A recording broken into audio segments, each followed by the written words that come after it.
Imagine the same day when the United States of America was concerned about the fate of the Georgian demonstrators while also paying attention to its own demonstrators. I don't even know they're using. Well, it may not have reached the point where the National Guard is involved. All other measures have been taken. Wait, so it turns out that these are not standards at all. Is this some kind of dichotomy?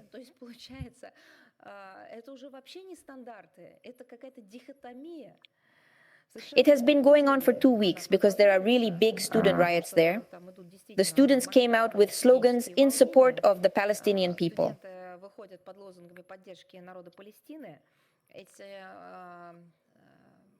These demonstrations, these riots, these events are reminiscent of the protests against the US-Vietnam War.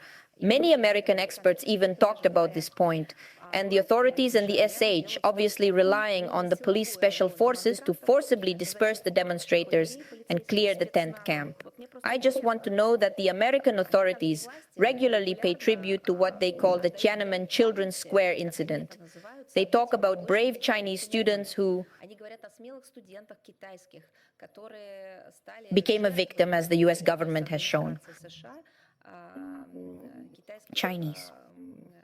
The authorities and the United States itself are doing, forgive me, things about their own students who are overturning all their own laws on freedom of speech and freedom of assembly and their international obligations, the United States. They also reconsidered such actions. Here's another example of double standards or lack of standards in principle, and in my opinion, derogatory attitudes towards people. Двойных стандартов или отсутствие в принципе стандартов, а на мой взгляд еще и уничижительного отношения к людям, исходя according to their own political situation. Now they're making American students feel bad. All of this was accompanied by the US media vilifying the protesters by members of Congress. They prefer to support protesters around the world at the same time. But when it comes to their protesters in the United States of America, as we know, the punishment machine there is also working regularly after the results of the previous presidential elections in the United States of America. And now,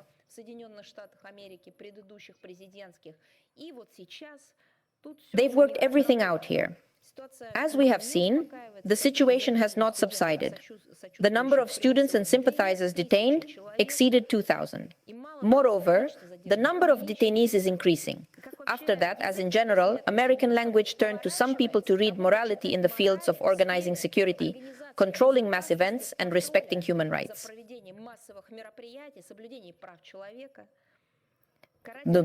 As we have seen, punitive measures do not appease the demonstrators. On the contrary, they can be predicted to provoke a strong reaction, including vandalism and occupation of the premises of the students of the United States of America and their American authorities, because they have been taught that their human rights are sacred. And here, what a passage. Many universities have switched to distance learning, cancelled student graduation ceremonies. Well, at least in terms of their holding, if the riots have not been eliminated, New York, the financial capital of the United States of America, has not been spared. On April 30th, anti-terrorism police units attacked one of Colombia's oldest and most prestigious universities, which was occupied by protesters. At the same time, about 300 people were detained. Can you imagine that freedom of assembly is given as freedom of assembly? In the United States of America, 300 people were detained by counter-terrorism units. These may also be domestic terrorists. So will the United States authorities characterize them, just as they characterized detainees after the last election? I would like to emphasize that it is not in our rules to comment on purely internal processes in foreign countries, you know this. But in relation to SHA, we will make an exception because they are constantly teaching everyone. They constantly intervene in the internal affairs of other countries, especially our country. And he believes that he has the right to point out individual internal shortcomings and problems of all other countries in the world. This time, Washington needs to focus on itself, its problem points, the scale of the problem, which will only increase.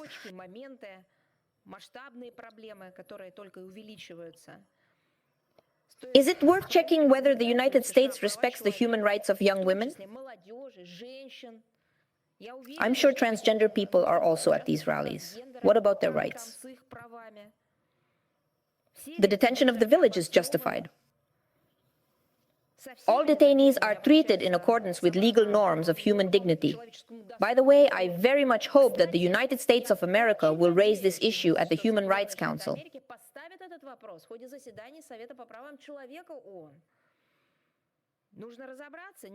We need to find out if the police have abused their power and brutally detained the rude. Overall, we are awaiting Blinka's speech to the Secretary of State, condemning the actions of the US police against peaceful demonstrators. I do not hope that the American public and international organizations will ask the United States government the right questions, and we draw attention once again to the recent report on the human rights situation in the United States. It was published on the website of the Russian Foreign Ministry on April 25th, and it clearly described all this ugliness. Despite the enormous pressure from the West, the countries of the global South and East have not succumbed to persuasion, refused to support Zelensky's formula, and issued a collective ultimatum to Russia. Again, at the behest of the West, they still question the expediency of holding a Copenhagen-style meeting without Russia's participation. They don't see any added value at all. Switzerland volunteered to save the situation. Well, she proposed to get rid of the Copenhagen model, get rid of the Zelensky formula, start a new process, start with discussions. Inhaling so-called neutral topics, especially nuclear safety, food and shipping, and humanitarian issues, including prisoner exchanges and the return of children.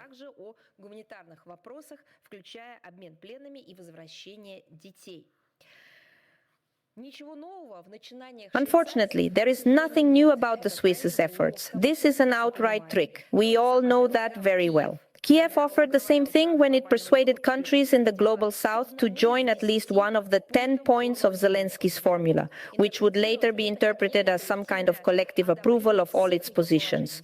We know exactly what we're talking about. In addition, work on the 3 topics has been or is being carried out, but there are difficulties related to non-constructive approaches.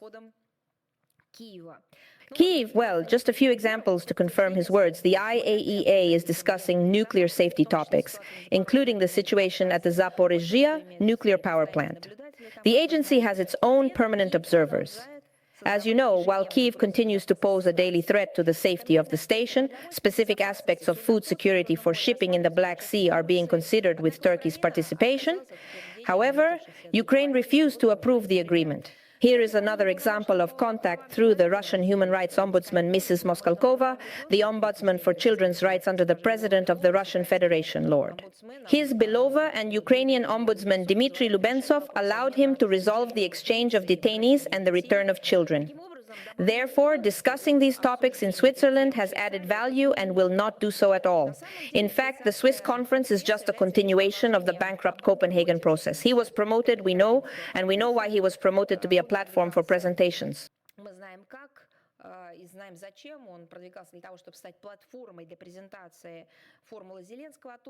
Zelensky's formula is divorced from reality, and this form does not bring the world closer. On the contrary, it will help prolong hostilities.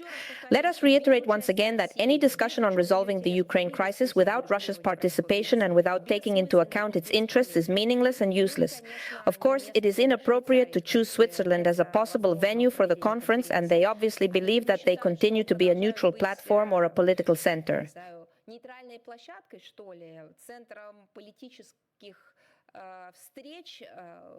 In view of his neutral status, Bernu used the function of neutral mediator. He openly sided with the Kiev regime, imposed anti-Russian sanctions, and joined all resolutions of international organizations on Ukraine. If Switzerland really wants to start some new process, it will do everything it can to restore lost neutrality.